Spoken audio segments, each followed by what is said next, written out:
এই অফিসটা দেখলে অনেকেরই অনেক কিছু মনে হতে পারে। তবে যখনই গুলিস্তান যেতাম আমরা তখনই এই অফিসের সামনে অনেক মানুষের হাঁটা চলা এবং পুলিশ বসে থাকতো।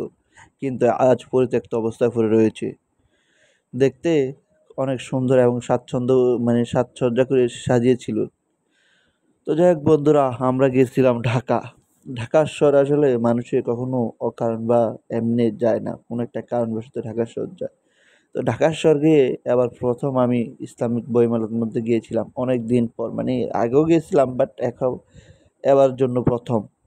তো বইমেলার সবকিছু মোটামুটি সকাল যেহেতু টাইম একটু বন্ধ। তো আপনাদেরকে পরবর্তীতে আবার দেখাবো যে কিন্তু ওই সময় কিন্তু পুরো মেলাটাই খুলে ফেলছে ইসলামিক বইমেলা। তো এখন মোটামুটি ২-১ টা দোকান খুলছে। সেই ২-১ টা দোকান আপনাদের সামনে তুলে ধরার জন্য চেষ্টা করতেছি। আর এবার নাকি অনেক সুন্দর, সুন্দর বই আসছে। আমরা এখন আছি গুলিস্তান খেলার মাঠ। এখানে টেপ টেনিস, ফুটবল যাবতীয় সব ধরনের খেলা রয়েছে। আপনারা কি ভাবেন না? আপনারা যখন টিভির মধ্যে খেলা দেখেন তখন আপনাদেরকে ওই যে ১৮ তলা, ২৪ তলা, ১২ তলা ওই যে বিল্ডিং ২৪ তলা এগুলো দেখানো হয়। আর এটা খেলার মাঠের সাইডে এখন আর্মি ক্যাম্প করে লাইছে। তো যাই হোক আমরা পাতাল মার্কেটে গেলাম। পাতাল মার্কেটে গিয়ে দেখলাম মামা এখনো সেই ডিম আর বুট নিয়ে বসে রয়েছে। বিক্রি করতেছে। তো আমরা চিন্তা করলাম আমরা তো একটু খাই দেখুন কি চমৎকার সুন্দর, খুব সুন্দর করে মামা কিন্তু এই ডিম, বুট এগুলো পরিবেশন করে। প্রত্যেক প্লেট ৳৫০ করে যারা খাবে। কারণ ডিমের দাম বেশি। এরপরে বুট, মসলা সব মিলে-জিলে অনেক দাম। সে কারণে মামা এখন বলতেছে যে, "ভাই একটু দাম বাড়ায় রাখতে হবে, না হলে লস আসে।"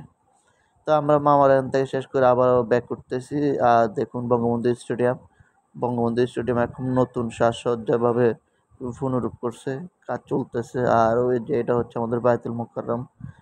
আর বায়তুল মোকাররমটা আমার থেকে খুব সবসময় খুব সুন্দর লাগে আর চমৎকার লাগে। কারণ এটাকে দেখলে অন্যরকম একটা ফিলিংস। আর এই যে বইমেলা আপনাদেরকে বলছিলাম না? নিয়ে আসবে। এই যে দেখুন বইমেলা এখন কিন্তু অনেক মানুষ। মোটামুটি মানুষ আসতেছে। আর আমরা তো একটু সকাল টাইমে গেছিলাম সেই কারণেই। যাই হোক আমরা এখন এই যে ওই বঙ্গভবনের সামনে।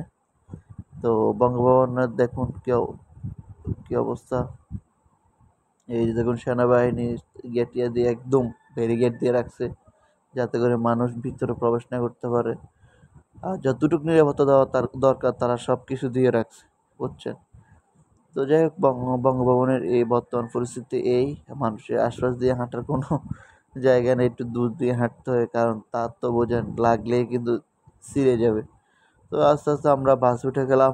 আর এই যে ঢাকা শহরের ফ্লাইওভার অবস্থা বর্তমানে আসলে ঢাকা শহর বর্তমান যে ফ্লাইওভার দেখতে গিয়ে গেলে বাংলাদেশ মোটামুটি কিছু উন্নত। এখন আমরা যাত্রাবাড়ি কাঁচা বাজারের কাছাকাছি আছি। এই যে দেখুন কাঁচা বাজারগুলো যাত্রাবাড়ি চলতেছে বেচাকিনি এবং গাড়িও দাঁড়া রয়েছে যেটা ইচ্ছে তখন সেটা নিয়ে যাবে। এই যে দেখুন বিশাল বড় যাত্রাবাড়ি কাঁচা বাজার প্রায় নিমসারের সমানে সমানে বলতে পারেন।